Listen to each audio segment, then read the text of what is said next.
The idea of recycling our waste is something that has been with us for decades, and nowadays it's easier to do than ever before. But many years after waking up to the problem of waste, we're still far from really solving this issue. Rubbish. This stuff that we don't even want is costing us hundreds of millions of euros to dispose of. And the cost is not only financial. All this waste is having a huge impact on our natural world. When I read reports of oceans of plastic destroying marine habitats or microplastics accumulating in the food chain, it makes me think that we should really be doing better. We're manufacturing more and more waste every single year, and we're starting to drown under it. In this episode, I want to unpack the true cost of our waste and find out what we can do to finally solve this problem.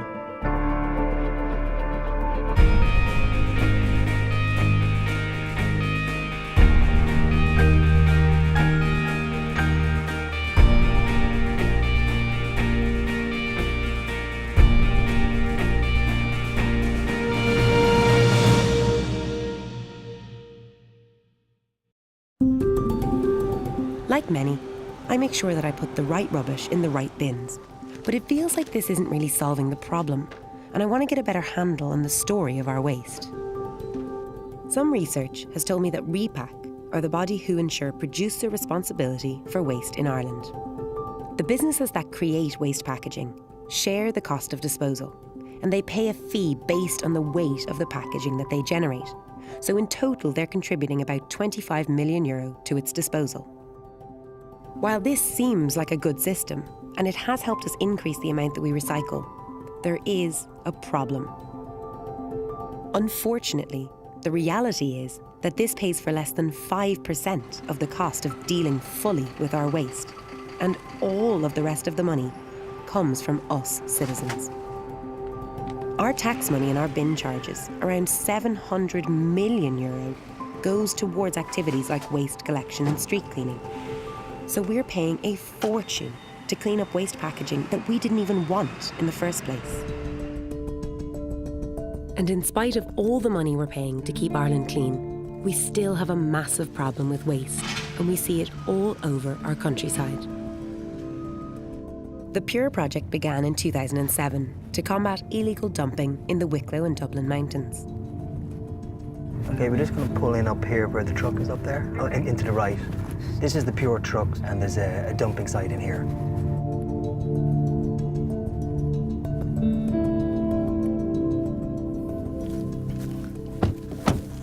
Ian, can you tell me why we're here specifically? Well, we're here up in the Wicklow Dublin uplands, and this is a beautiful location, very scenic, very isolated, but unfortunately, the most scenic and the most isolated areas in this area is actually affected by illegal dumping. And if you see this type of illegal dumping, it's obvious that it's coming from what I would call an unauthorised waste collector, the man in the van, and he's not bringing it to a landfill. He's bringing it up here and he's dumping it in this area. For over 10 years, the Pure project has tracked illegal dumping in the Wicklow Mountains, using hidden cameras to catch people who dump waste here. So there's another very problematic area. Feels like it's kind of site after site after site, doesn't it? They also clean up the rubbish left behind and aid in the prosecution of those responsible. On this road alone, we have 4 different sites which have been monitored by covert CCTV, and we have caught people doing it, and you'd be absolutely amazed at some of the people. They come up here, they sit out here, they have a lovely sandwich, then they get all the wrappers and just throw them out of the car. Then we've got a van arriving and dumping the contents of a whole van. So the camera system, they've put us in a position now, we can actually identify who the people are, their registrations, we're getting litter fines from them, we're actually bringing some cases to the courts to get waste management fines. You collected 200 tonnes of rubbish from these areas last year. Surely there's a huge cost involved in that. Well, there's a huge cost. There's an environmental cost, there's a financial cost. Another thing what people forget is these areas are frequented by a huge amount of tourists. No tourist wants to come up and see this. Further down the valley in Vanmilord, a Pure Mile volunteer group invited me along on a litter pick to see firsthand the challenges they face in keeping this spectacular area untarnished. Like, I can see why you've brought me here. I mean, this is a really depressing sight. You walk through this beautiful valley and then all of a sudden you come upon this. Is this the kind of thing you see frequently? Yes, this is the type of thing that we come across. That's the remains of a tent. Why do you think that people would do this when you're out in this beautiful scenery? I suppose it's hard for us to get our heads around it because obviously we love the place because, you know, the amount of work we put into it. I think it's lack of understanding with people. Margaret, what kind of volume are you taking away here from week to week sometimes? Well, just last week, our last litter pick, there was 34 bags. That was really bad. We thought that was really bad, but look at now, last weekend has followed and looks like we're... The same thing again. Yeah. Do you think that from your interventions, people are now aware that they can't just leave this kind of rubbish around? I think so. And we would always say to them, don't you like when you come and find it clean? We'll always say, well, will you please try and leave it clean? So leave it the way you found it? Leave it the way you found it, yeah. Maybe we would be less likely to leave this kind of waste behind if there was a deposit and return scheme, a system where consumers would get money back for returning cans and bottles to retailers. Deposit and return schemes are widely popular in Europe and America, and they've helped to drastically reduce the litter in many areas. Unfortunately, interest groups have successfully lobbied against this potential solution in Ireland because they claim it would be too big a burden for businesses to take back the waste that they distributed in the first place. It's clear that in spite of spending a fortune on waste disposal and recycling, we still need volunteers cleaning up our countryside and our beaches. Maybe if we didn't generate so much waste in the first place, we wouldn't have such an issue with illegal dumping.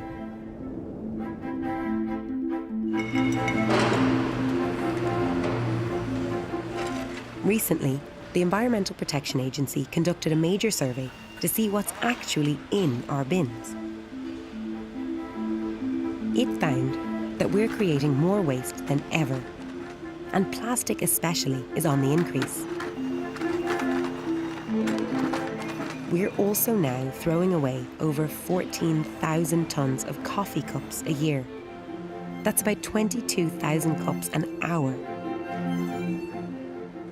I met with Celine Horner from the EPA to find out what's in our bins and where all the rubbish ends up.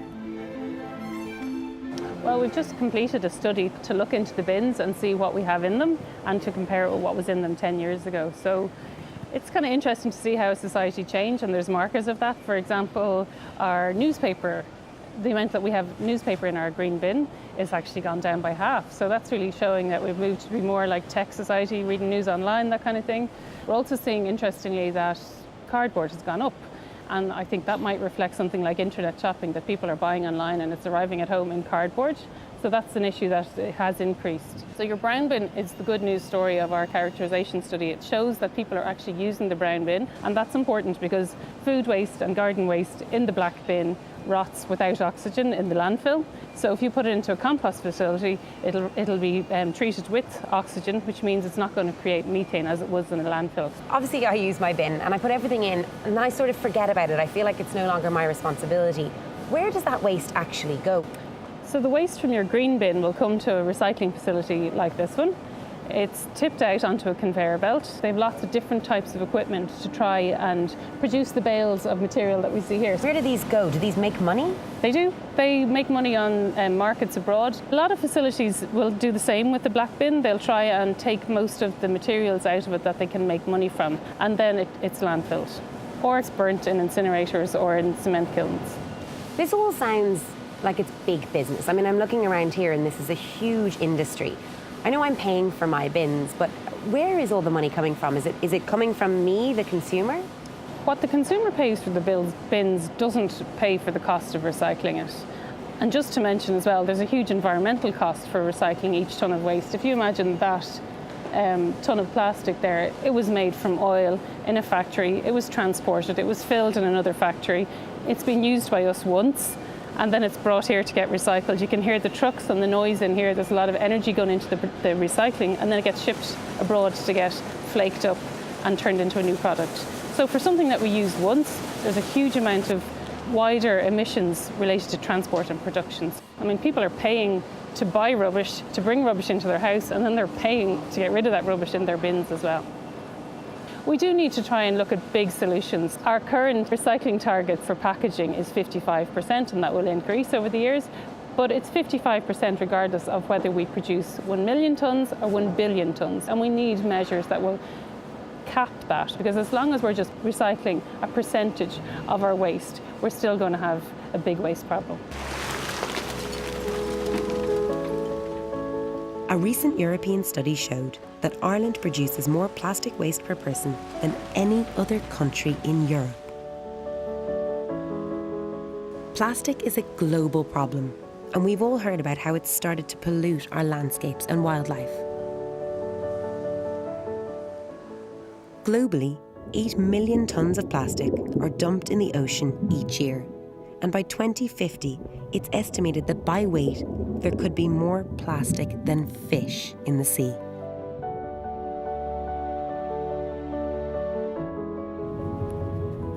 I wanted to see firsthand how plastic is affecting our natural habitat and wildlife.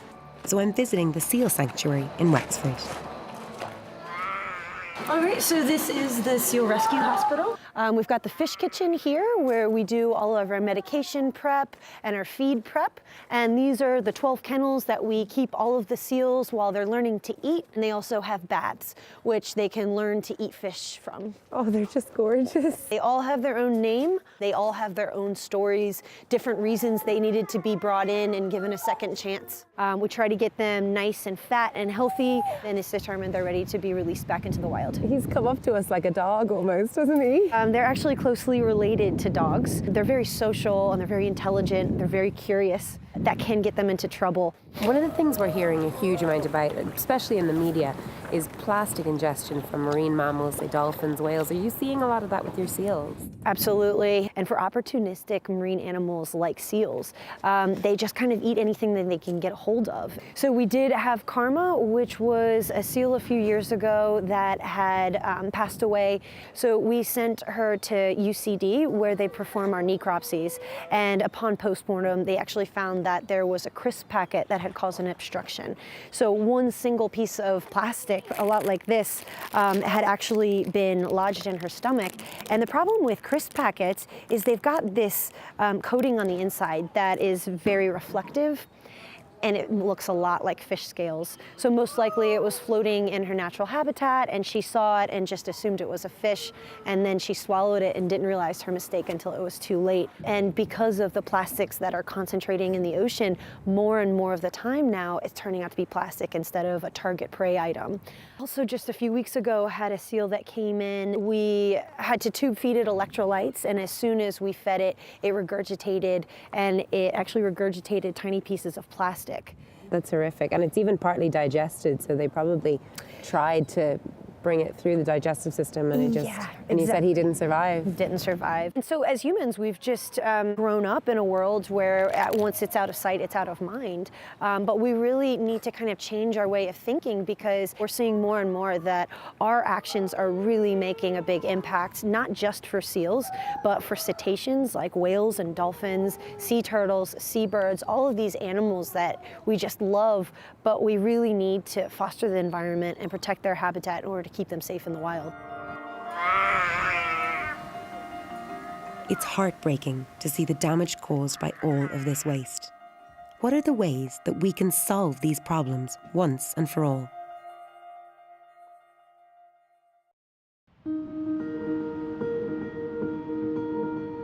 Coffee cups, cardboards, plastics. We're creating more waste than ever before, and it comes at an enormous cost. While the businesses that are creating the waste in the first place pay only €25 million towards its disposal, us citizens are footing over 95% of the cost and contributing €700 million to disposal and cleanup. One solution is to fundamentally change the nature of the waste we're producing, away from indestructible plastics and towards materials that are biodegradable and compostable. So John, do you want to start by just telling me what we've got on the table here? What's on the table is just a very small example of certified compostable food service packaging materials. So for example, we have here our own Irish-made certified compostable down-to-earth coffee cup, your soup containers, and again, certified compostable cutlery So your knife, fork, spoon. So this is the one I can't believe. I've used so many of these in the past, and it Yes. hurts my heart every time. So if I fill that up with my salad, I can eat my salad with my compostable spoon, Yes. and both of these can just go into a brown bin, and 90 days later, they don't exist. Absolutely. Everything is made from plants, and everything is designed to be commercially compostable food waste. So that's the point, isn't it? These have to go into the brown bin. They can't just go into the black bin, and then they won't just rot away normally. If you put them into your black bin, they'll end up in landfill or incineration. All our compostable products are made from plants. There's no oils or petrochemicals used in them. But again, you dispose them correctly and responsibly in the food waste brown bin. It's great in theory, but there's actually nowhere on our streets to put this. You know, all I have to do if I'm walking out of a park is it has to go in a black bin, and that goes to landfill. Isn't that really a problem? But you're correct. We're calling for compostable food waste bins to be put on a public street to give people the choice, because Ireland is leading the way with compostable materials. So you do need a brown bin to be collected every day to give you and myself and everybody else the option to dispose of that product correctly. Café Gusto have been introducing this packaging as an alternative to plastic and are close to having all of their materials compostable. For me, it was an ethical issue. The amount of packaging going out the doors with takeaway cups, it's become a really popular thing, coffee on the go. What kind of costs is this to you? Is it more expensive?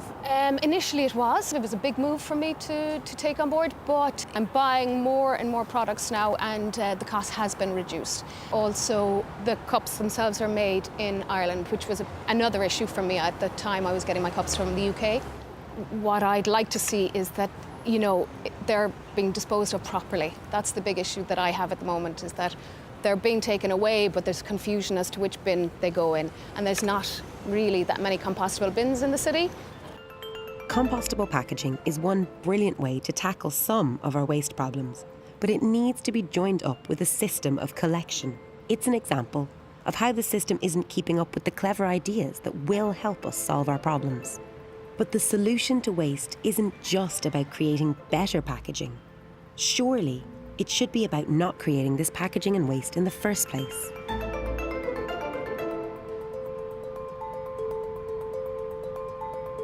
I want to hear more about the big ideas from people who advocate for innovative approaches. So I spoke to Mindy OBrien, the coordinator of environmental charity, Voice of Irish Concern for the Environment. Our recycling rate is getting better, but recycling isn't really the big issue. It's not the end-all, be-all. It's not the solution to the problem that we're facing. What we need to do is start to prevent the creation of waste in the first place. So that means a whole alteration of our behavior. So that's what we need to focus on. And how do we prevent this production? What are the ways that we go about it? We need the government top-down approach that they need to have regulation in place, and they need to look at the producer's responsibility, look at a deposit refund scheme for bottles and cans, look at levies on single-use items to prevent the use of them. But then we also need the industry to change what they're doing. A lot of the times is that they're creating material that is not recyclable, not compostable, and just goes into landfill. Do you think at the moment the large supermarkets and the large companies are paying for what they're producing? Do you think they're incentivized to try and produce less? No, I think they're incentivized to put as much as they want on the market right now, because in Ireland the producers pay 89 euros per tonne of the plastic they put in the marketplace. So we are one of the lowest in Europe for the amount that we charge the producers. In France it's about 400 euros per tonne. In Germany it's up to 1,000 euros per tonne, and we're 89 euros per tonne.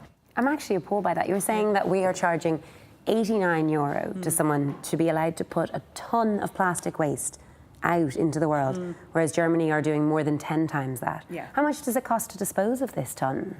Well, that's a good question, because right now, because these guys pay the 89 euros to repack, they don't have to take the plastic packaging or any of the packaging back. But what happens is repack subsidizes our green bins, our recycling bins. However, the producer responsibility doesn't deal with litter. It doesn't deal with the management of the street bins. So all that comes out of taxpayer dollars.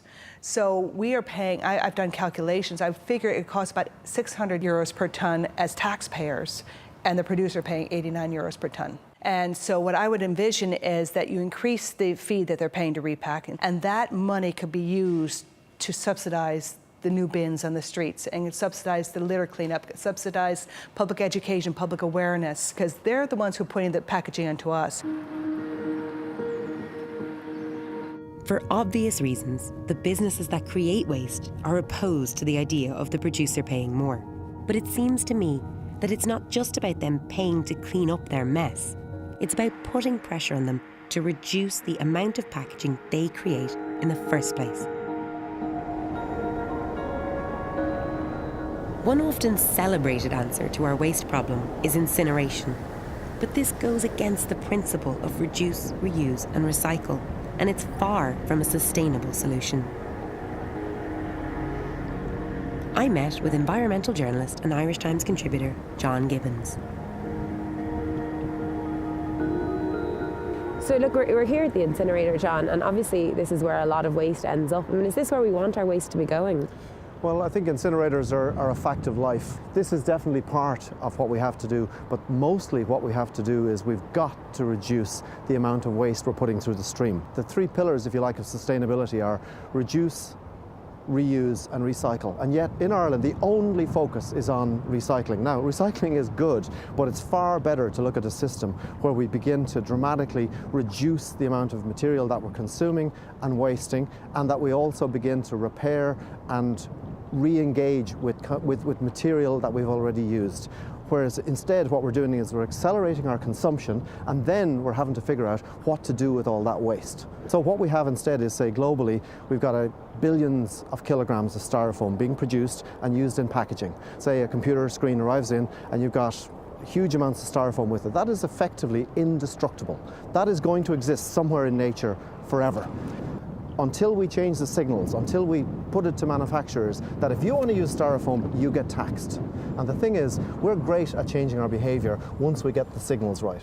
So John, then is that the solution? I mean, do we have to look at taxing or punishing? Do we have to make it hard for people to produce plastic? We have a great example here in Ireland. In 2002, Ireland was one of the first countries in the world to introduce a tax on single-use plastic bags. We introduced a small tax, and that tax sent a signal, and that signal triggered behaviour change. So it isn't about punishing, it's about signalling. We want to tax the things that we want less of, and we want to subsidise the things that we want more of. So you firmly believe that some element of government input, some element of a top-down infrastructure is the way we need to go? There's no possible way that we're going to be able to affect the scale of changes that by simply asking citizens to do the right thing. So you bring in a system that says, well, actually, irrespective of how you feel about it, we're going to tax behaviour that causes a problem, that makes a mess, and we're going to reward and incentivise behaviour that actually contributes to cleaning up. The example of the WE system, that's been a tremendous boom. Who makes the money out of selling you a TV? It's the manufacturer, it's the retailer. So the WE system moved the onus onto them. It seems crazy to me that we actually end up burning so much of our waste at the end of its life, and that we don't have a more circular system.